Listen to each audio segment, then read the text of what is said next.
This is a previous video that I posted. By now, everyone has seen this video, but this man in Oregon saw something similar. So to speed you up, a lot of people have been up there since his videos, and today someone took a drone up there which got immaculate footage. Let's take a look. To believe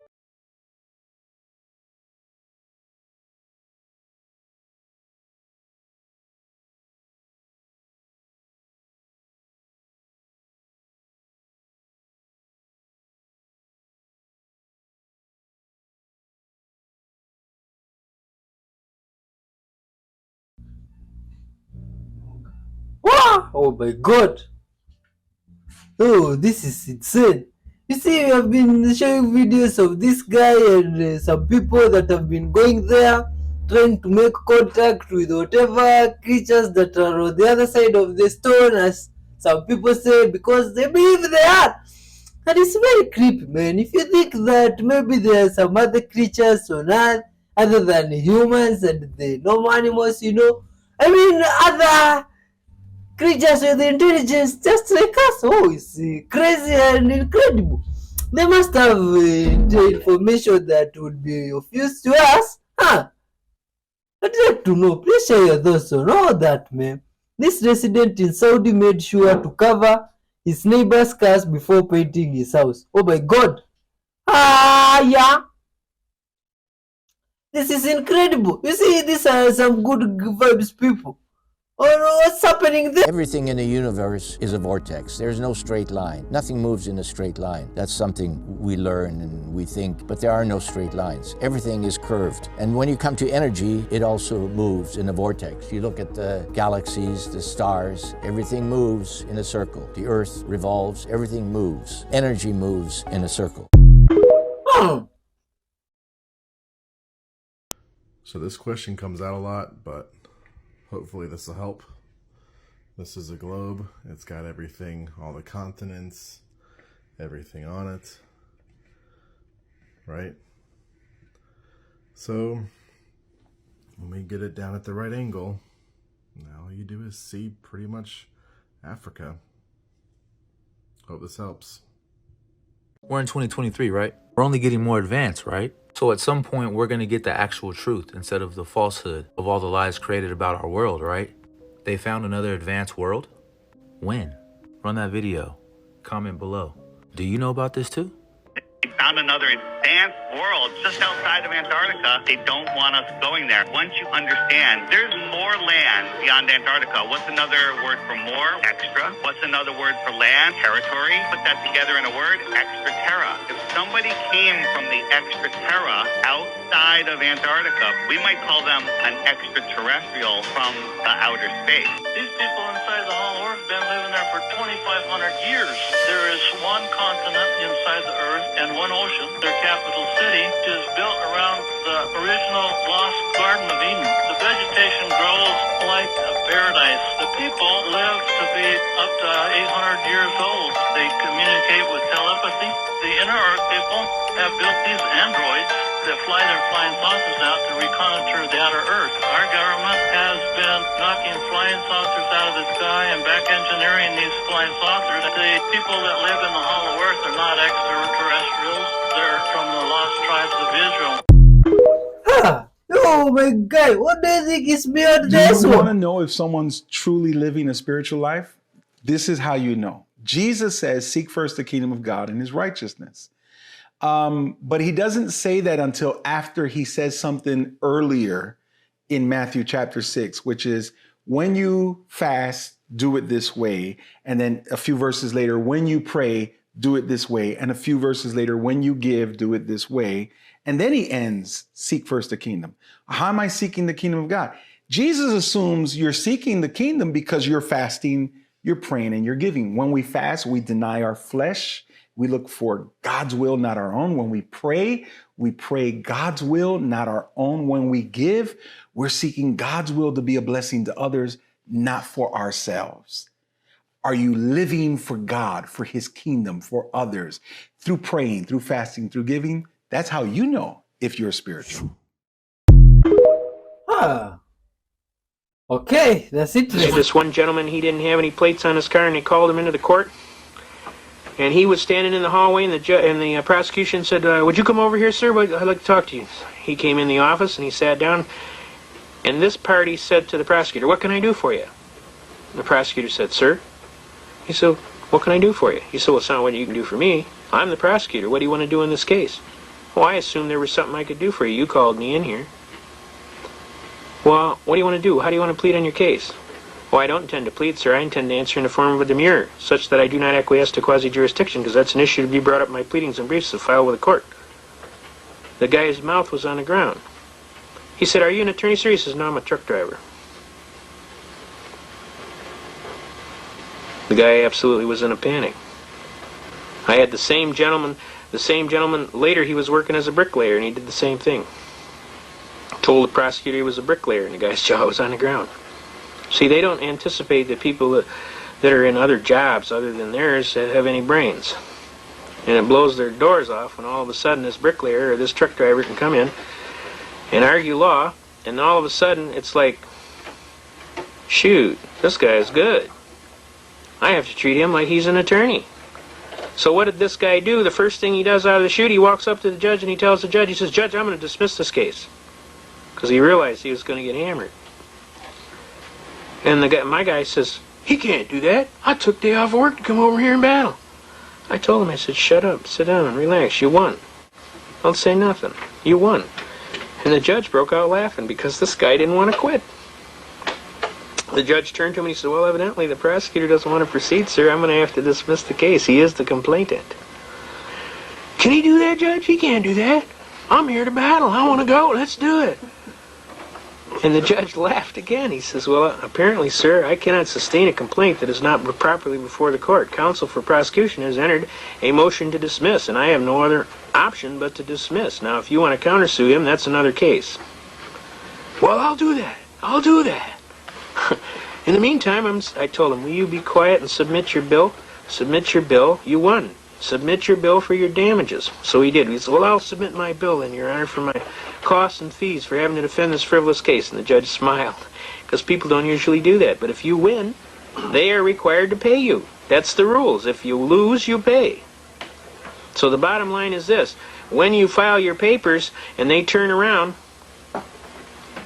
and you get a win, make sure you got your little bill in there for your lost time from work, or any copies that you had to make, or any visits to the law library, or any what is called real and personal damages. And don't pad the account. Put down exactly what you got, because if they force you to prove it, you can get busted for perjury. So I don't recommend you shall we say, stretch the pad. I recommend you put down exactly what your costs are. Believe me, the fact that they got beats plenty enough of a sting, and the fact they got to pay a couple $100 for your lost day at work will be more of a sting. And you will get a code on your license, and the next time you get pulled over, they will just hand your license back and tell you to think about slowing down and have a nice day. Because they don't like people like you. Because you're an American. And Americans don't give up. They never surrender, and they fight. One judge told me one time, he said, "You got any kind of idea how much money you've cost this court today?" And I said, "I hope it was a bunch, Your Honor, because I hope you got to go write a whole bunch more tickets to break even." The way I figure, the more tickets you got to write, the sooner the public's going to wake up to this theft, and maybe they'll start doing something positive to stop this kind of stuff, because it's my belief they should be having masks on out there, because, I mean, if they was an honest crook, they'd be having a mask on there when they robbed the people. Okay? Well, he didn't like that answer too good, but the bottom line is he knew I was right, and after a while they realize what your goals are, and they know, hey, this is more fun than Edgewater Park, and I want to go on all the rides twice. You know what I mean? I want to hit the Wild Mouse and a whole bunch of them other rides. Huh. That's it's smart.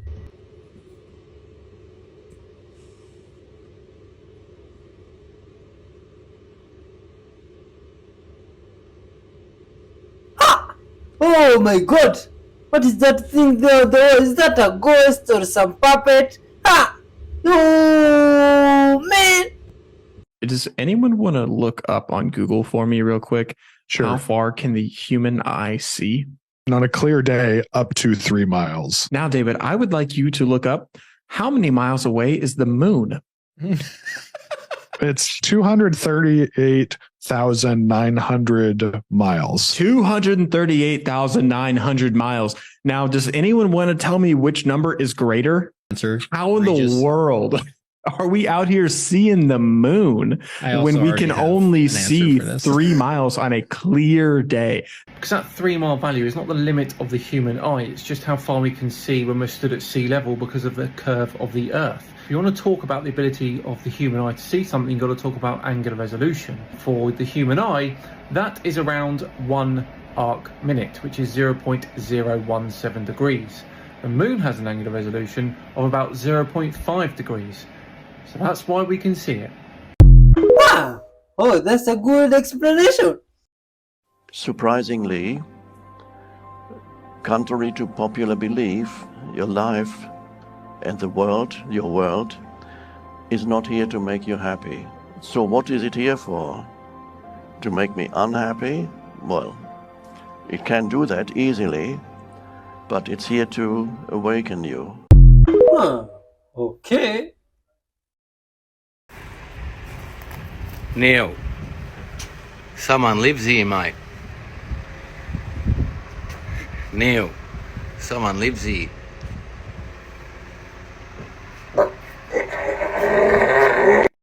Wow, is that a scene? I'm tired of being labeled. I'm an American. I'm not an African American. I'm an American. Bars. Oh, girl, don't set up the Twitter on fire. I'm sorry. About Twitter? What? I'm sorry. Lord. What did you just say? Stop the tape right now. Okay. I will say this. What? I don't know where my roots go to. I don't know how far back, and I don't know what country in Africa I'm from. But I do know that my roots are in Louisiana. I'm an American. And that's a colorless person. Because we are all people. I have lots of things running through my veins. I mean, you're going to get a lot of flack for saying you're not African American. You know that, right? I don't label myself. Okay. So I want you to say what you really mean by that. What I really mean by that is I'm an American. That's what I really mean. What do you really mean, Oprah? I'm pretty sure what you said is pretty clear. I'm an American, and that's a colorless person. This current narrative being spun in our country trying to divide us based on our skin color would be immediately demolished if we all took Raven's position. Oprah Winfrey is a billionaire who wanted Raven to play the black victim race card. Ridiculous. Stay triggered, my friends. Much love to all humans. All humans.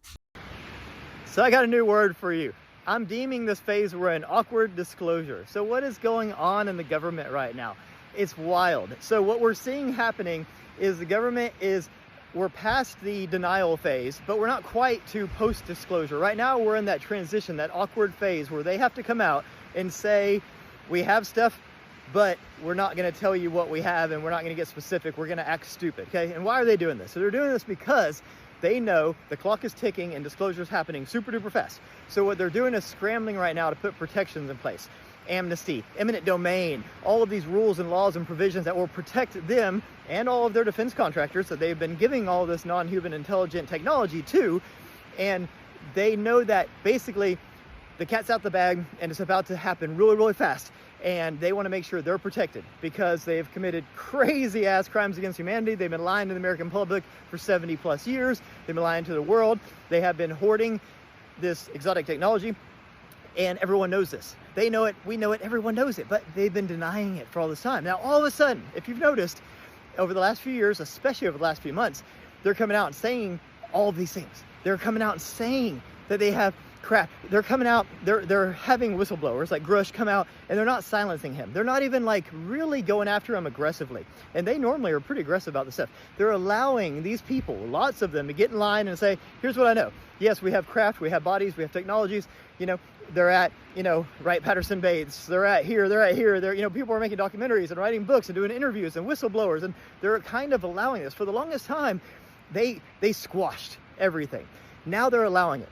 So not only are they allowing it, they're coming out. We've had so many congressional hearings. We have had so many lawmakers coming out and publicly talking about this stuff. Now they're passing a Senate bill that will basically create this post-disclosure structure for the government to give the whistleblowers amnesty, to give all the people involved amnesty. And here's the kicker. They added at the last minute this eminent domain clause, which basically says, this is so wild, that if, we're just saying if, we don't think that there's aliens, and we definitely aren't saying we have alien technology, but if we happen to, or if you happen to, the government's saying, if you, like say Raytheon or Boeing or any of these people, Lockheed seems to be the top gun for these kinds of things. But say, Lockheed has alien technology and they've been reverse engineering it, making crafts and that kind of stuff. After disclosure, the government's saying, hey, we have eminent domain over that. We can come and take it from you if we see fit. We don't want to allow you just to be able to go and patent it and make a gazillion trillion dollars off of it, because we want that stuff, right? Even though the government knows they already have it. The government knows where everything is because the government's who gave it to them. The government is vulnerable to things like FOIA, freedom of information, and congressional oversight and that kind of stuff. So they give these technologies to their little buddies, their defense contractors, and they say, hey, here you go, have fun with it, but remember where it came from, and remember who's paying you.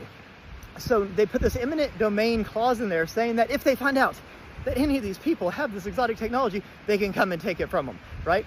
That's jacked up because two things. They already know this, and B, why would you put that clause in this bill if what you've been telling us for 70 years is true?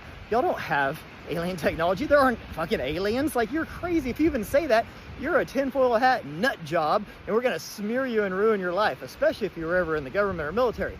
So they've been saying this for almost a century, and now all of a sudden they're like, well, we're not saying we have alien craft, but if we do, we want to make sure that we get to keep it, we can patent it, and we can profit off of it. That's what's in this bill. This is fucking bananas and wild, and no one's really talking about it except people that are paying attention to this, but this is happening right now on Capitol Hill, and it goes all the way up to the president. So why is this happening? I think that's the most fascinating part.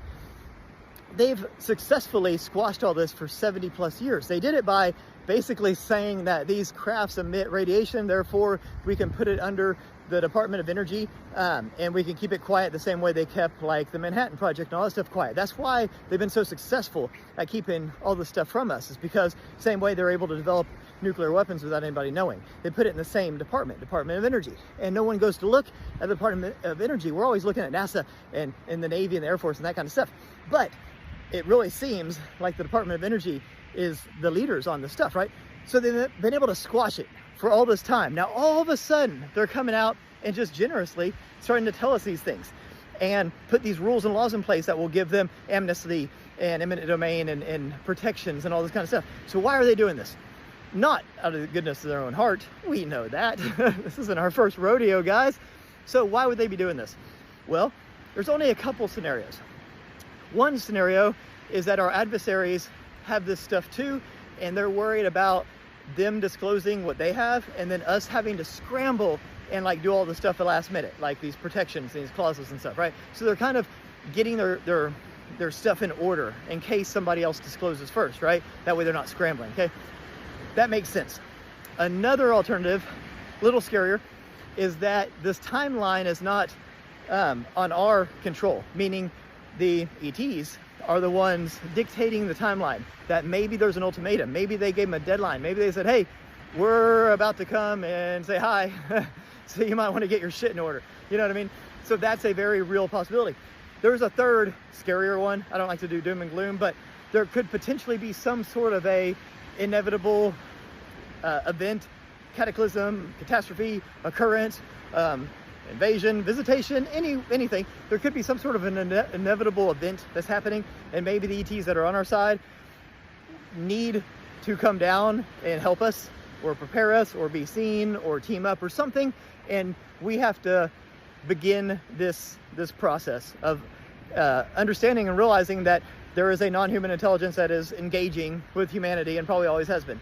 And so those are the only three real things I can think of why all of a sudden, after decades of successful suppression of this information, the government is pretty quickly scrambling to pass laws and bills and everything to make sure everyone's protected for what's about to come. They're preparing for what's called a post-disclosure world. That's what they're preparing for. And they're doing it very quickly.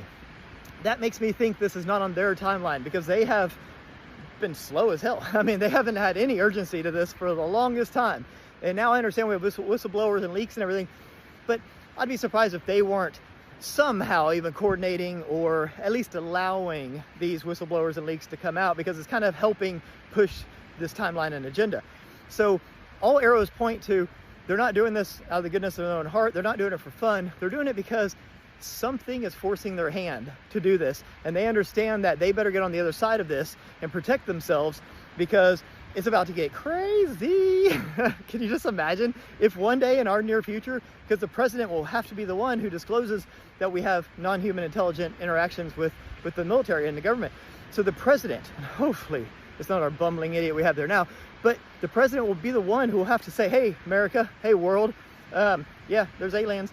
Yeah, we've been contacted. Yeah, we work with them. And yeah, we have bodies, craft, intelligence and technology.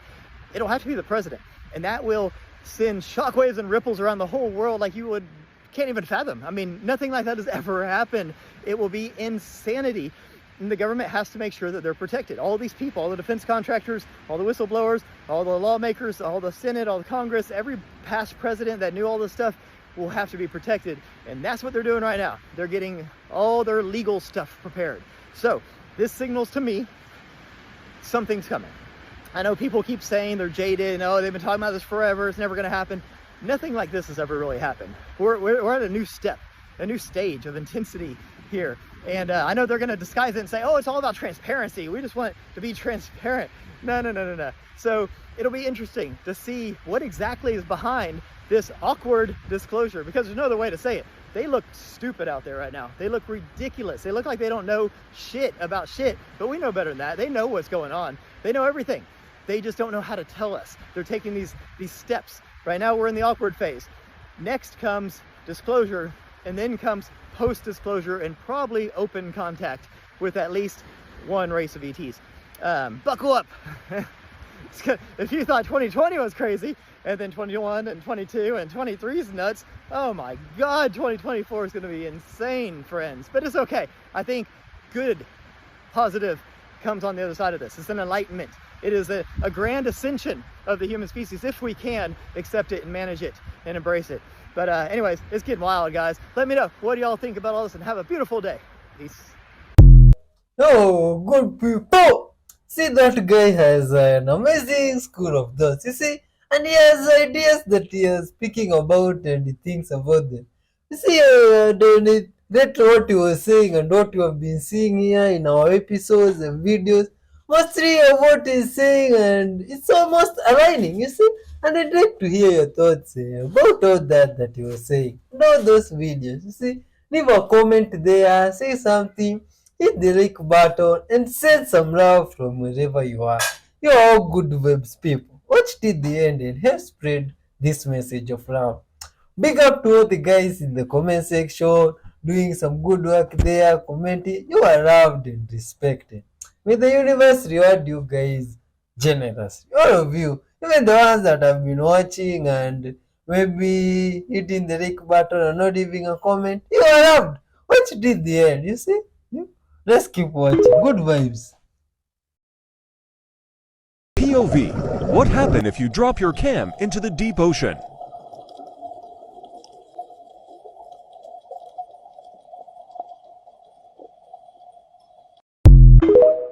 What? She was away from home when her Ring camera captured this. A mother named Mandy explains that someone or something living in the woods has been trying to break into her house in the middle of the night.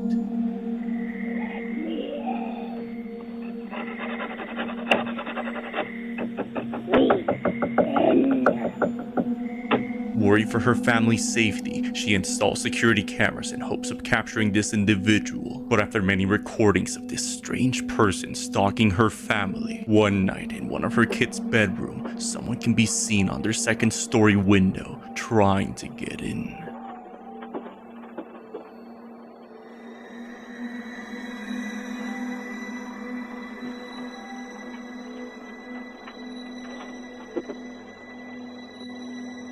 To this day, after many efforts to keep her family safe, whatever or whoever's stalking Mandy's family remains hidden somewhere in the woods.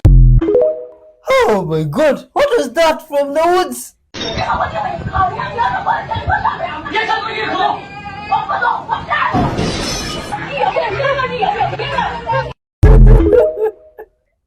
This is a Dan lock, and although it looks like a normal padlock, it's probably the best puzzle I have ever been given. The problem we obviously have is that the key we assume opens it is locked on the padlock, and the only other thing we have here is this loop with what looks like probably the same key, but severed in half, and there is literally nothing else I can move or make happen in any way. So the first thing is to take these off the loop.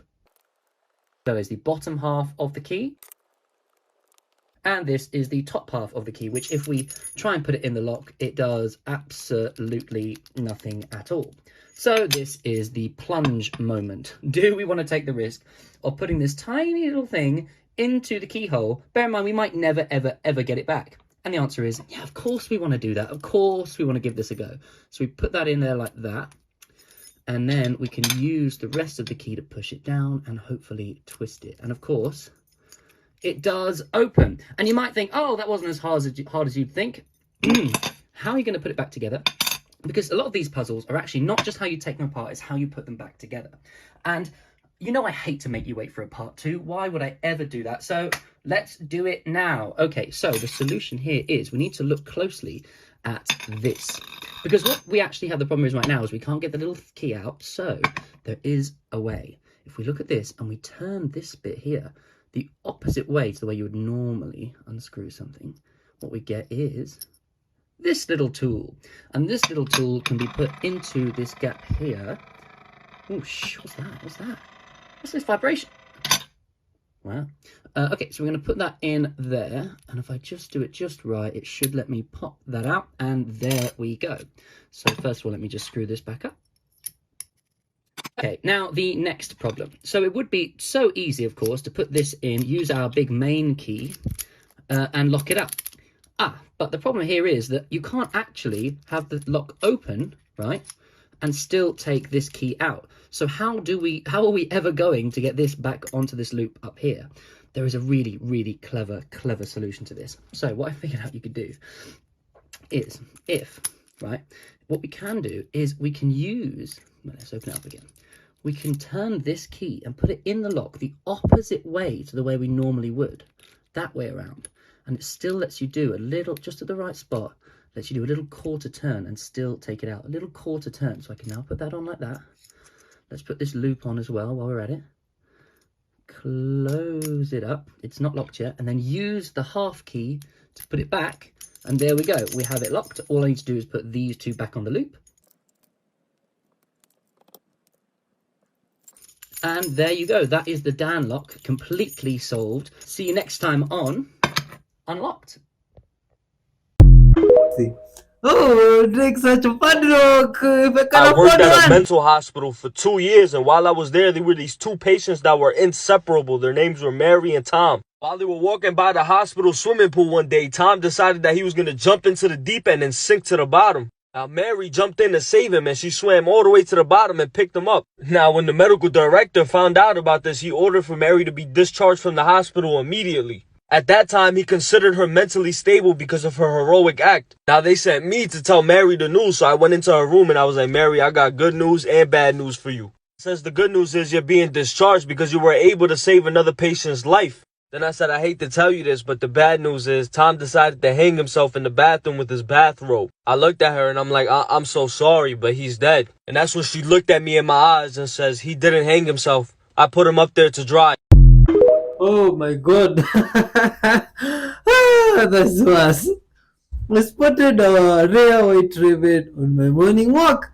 Oh, the secret which looks Don't nice. watch this video unless you want to manifest the partner of your dreams. Matter of fact, when I did this, I attracted my soulmate in just 4 days. 3 steps. Number 1, bring out a pen and paper and write down the names of everybody who's ever hurt you that you can remember. Whether or not you feel like you deserve to be forgiven or not, doesn't matter. Because what's keeping you stuck isn't that you're not forgiving them, is that you aren't releasing them. So you gotta release their energy. So write their names down, and when it's done, when you have it all there, crumple that paper and burn it. And by burning it, you're releasing that energy from yourself. Second, put on another piece of paper and write down everything that you want in a partner. Everything that you want. Your desires, what do they like, you know, what do you have in common? How are they? As detailed as you can. And you keep that, of course. You keep that paper, you never let it go. Third step is You surrender and just live life in a high vibration. Take care of yourself, do things that you love, and do things that you're fond of,